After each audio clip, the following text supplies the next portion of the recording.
Hello friends, Vinod Pandita once again. हमने ये series शुरू करी है एंटरप्रेन्योरशिप। मैंने ये डिसाइड किया है कि मैं 5 वीडियोस बनाऊंगा। ये मेरी दूसरी वीडियो है और इस वीडियो में मैं आपसे शेयर करूंगा कि वो 5 चीजें, those 5 things to start any business और स्टार्टअप। 5 चीजें क्या ऐसी हैं जो हमारे को सबसे पहले जरूरत होती है, दो most necessary things which we should really focus on. Number 1 is the idea. The idea which can actually take your business forward. Idea जो आपका अपना आइडिया हो, जो आपका अपना कंसीव किया हुआ आइडिया हो, जो आपने सोचा हुआ। आप बहुत सारी जगहों से आप इंस्पिरेशन ले सकते हैं, लेकिन हम आइडिया कैसे लेते हैं?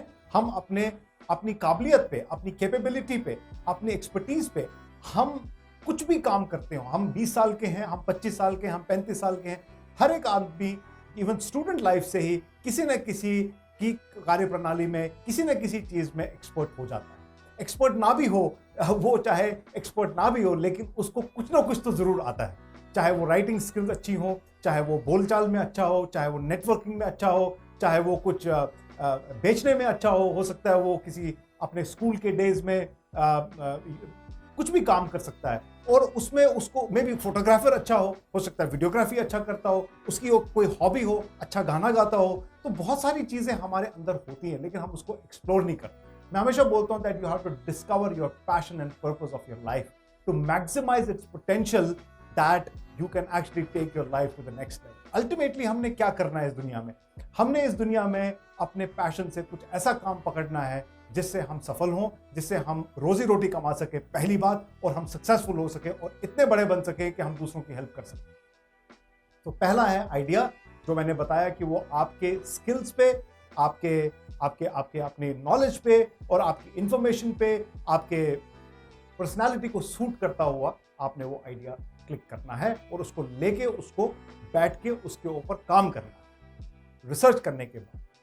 दूसरा जो आपके लिए बहुत इंपॉर्टेंट है वो है हमारा बिजनेस मॉडल। बिजनेस मॉडल मैंने एक वीडियो में बात करी है कि ये डिजाइन है। जैसे हमारा ह्यूमन डिजाइन है, वैसे हमारी बिजनेस की डिजाइन है। बिजनेस का डिजाइन हम बिजनेस मॉडल के डिजाइन से बता सकते हैं। और जब आपके पास ये बिजनेस मॉडल होगा तो इस बिजनेस मॉडल से आप सारे अपने कस्टमर्स को, अपने पूरे इकोसिस्टम को, अपनी वैल्यू प्रोपोजिशन को, अपनी चैनल्स को, अपने कस्टमर रिलेशनशिप मैनेजमेंट को, आप अपनी की एक्टिविटीज को, अपने की रिसोर्सेज को, अपने कॉस्ट को, अपने रेवेन्यू स्ट्रीम्स को बेहतर तरीके से जान पाएंगे। क्योंकि बहुत सारी चीजें हैं समझने के लिए, आप बिट्स एंड पीसेस में ज्यादा देर नहीं रह सकते हैं। आपको एक जगह सब चीजें कंपाइल करनी है। तो मैं सब लोगों को बिजनेस मॉडल सिखाता हूं, और मैं एक बार आइडिया आपको, मैं अगर किसी चीज का आइडिया, क्योंकि आप अगर किसी से आइडिया मांगेंगे तो आप बिजनेस शुरू नहीं कर सकते। आइडिया आपका होना चाहिए, बिजनेस मॉडल कोई आपको सिखा सकता है।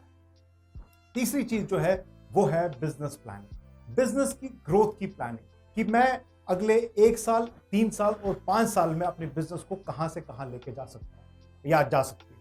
So business plan is nothing but what is your revenue stream going to be, and how you are going to do the sales of your business, and how much are you going to make the profit out of it. It may be any business for that matter. हर एक business में हमारे पास 2 चीजें होती है, एक होती है sales और एक होते हैं एक्सपेंसेस। तो उस बिजनेस में जब तक मैं एक बिजनेस ग्रोथ प्लान नहीं बनाता हूं, तो इसके लिए मेरा एक फॉर्मूला है जिसको मैं 135 फॉर्मूला बोलता हूं या 135 रूल बोलता हूं। ये 135 रूल जो है 1 साल, 3 साल और 5 साल का हमारे पास एक विजन होना चाहिए, हमारे पास एक प्लान होना चाहिए। और इस ग्रोथ प्लान में हम सब अपने प्रोडक्ट्स एंड सर्विसेज को अपने क्वार्टर बाय क्वार्टर हम देखें कि हम किस पर्टिकुलर प्रोडक्ट या सर्विस से हम किस कस्टमर सेगमेंट से क्या रेवेन्यू हम कमा सकते हैं, और उस रेवेन्यू में कितना एक्सपेंस है, डायरेक्ट और इनडायरेक्ट एक्सपेंस। मैं अगली वीडियोस में ये सब चीजें आपके साथ शेयर करूंगा, बट पहला जो आपको समझना है वो है बिजनेस का ग्रोथ प्लान आपको बनाना है 135 रूल को लेके, 1 साल, 3 साल और 5 साल। इसको हम बोलते हैं short term, mid term and long term goals. Number 4 is your team, the kick ass team. You have to have very good team with you. Now ये टीम कैसे बनाई जाए, ये लोग कहां से आएंगे? चाहे आप 1 आदमी हायर करें, चाहे आप 2 आदमी हायर करें या 3 आदमी हायर करें, लेकिन आपको टीम लगेगी, आपको टीम चाहिए। You need a team. Who are these people? These people have to be those people who have passion to do something in your business. You have to look for passionate people. You have to look for people who have a certain attitude of doing certain things. You cannot hire people just like that. You cannot hire people from roadside. You cannot ask people to come in for walk-in without really putting their job description in advance. You have to first of all strategically decide कि आपको जो team hire करनी है उसका job description क्या है। Job description में हमेशा बोलता हूं कि इसमें 2 R's एंड 2 A's होते हैं, role, responsibility, authority and accountability. ये 4 चीजें आपको पहले ही डिवाइस करनी है और आपको बोलना है कि अच्छा मैं एक मार्केटिंग एग्जीक्यूटिव को हायर कर रहा हूं, या मैं एक सेल्स एग्जीक्यूटिव को हायर कर रहा हूं, या मैं एक डिजिटल मार्केटिंग पर्सन को हायर कर रहा हूं, तो उसका रोल क्या होगा? डिजिटल मार्केटर होगा। उसका रिस्पॉन्सिबिलिटी क्या होगी? उसको ऑनलाइन प्रेजेंस में आपकी बिजनेस को लेके जाना है। उसकी अथॉरिटी क्या होगी कि वो खुद से क्रिएटिव डिजाइन कर सके, और उसकी अकाउंटेबिलिटी क्या होगी कि उसको टाइम से वो काम करना है और उसकी जो परफॉर्मेंस है वो आप रिव्यू करने चाहिए। ये है हमारी टीम, और टीम जो है ये हमें स्ट्रैटेजिकली हायर करनी चाहिए। हमें किसी को भी और रैंडमली सिलेक्ट नहीं करना चाहिए। हमारा इसके लिए भी एक स्ट्रैटेजिक प्लान होना चाहिए। Last but not the least, 5वीं चीज जो हमारे को बिजनेस को स्टार्ट करने के लिए या किसी भी स्टार्टअप को स्टार्ट करने के लिए होनी चाहिए, वो है हमारी फाइनेंशियल स्ट्रक्चरिंग, फाइनेंशियल प्लानिंग।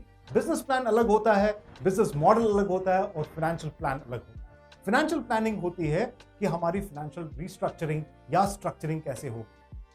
हमारी अगर मान लीजिए वर्किंग कैपिटल की आवश्यकता है, हमें एक्सपेंसेस चाहिए, हमें कॉस्ट ऑफ रॉ मटेरियल लगेगा, हमें कोई एक्सपेंसेस हमें इनकर करने हैं, डायरेक्ट एक्सपेंसेस हैं, सैलरीज हैं, सप्लायर्स को पेमेंट देनी है। इसका प्लान क्या है? इसमें बहुत सारे फाइनेंशियल रेशियोज होंगे। मैं अगली वीडियोस में फाइनेंशियल रेशियोज के बारे में भी आपको बहुत ही फंडामेंटल लेवल पे आपको बताने की कोशिश करूंगा कि फाइनेंशियल रेशियोज कितने होने चाहिए, क्या होने चाहिए, और किस फाइनेंशियल रेशियो से आपकी बिजनेस कितनी हेल्दी हो सकती है। तो ये 5 चीजें हैं। पहला, हमारे पास होना चाहिए एक आइडिया जो हमारा अपना होना चाहिए, बहुत इंपॉर्टेंट है, और वो आइडिया ऐसा होना चाहिए कि वो एक सीड का काम करना चाहिए, और जो वो फर्टिलाइज करके वो आपको fruit they. Number 2, business model. Number 3, business plan. Number 4, team. And number 5 is financial modelling, financial structure और financial planning. These 5 things are very important to start any business or a startup. But most importantly, before I end this video, is that an entrepreneur should have a mindset to start the journey of entrepreneurship, because it's full of risk, it is full of joy, it is full of depressions, it is full of it's not an easy journey. It's not something which you can just start and you can go. You have to begin with the end in the mind. आपको ये पहले ये समझना है कि आपको एक सबसे इंपॉर्टेंट चीज जो मिलेगी वो है फ्रीडम। उस फ्रीडम के चलते, उस फ्रीडम के आवाज में आप क्या कर सकते हैं? आपको सिर्फ एक ही काम करना है, आपको मेहनत मेहनत और मेहनत करना है। धन्यवाद इस वीडियो को देखने के लिए। I will catch you again very soon. Bye bye.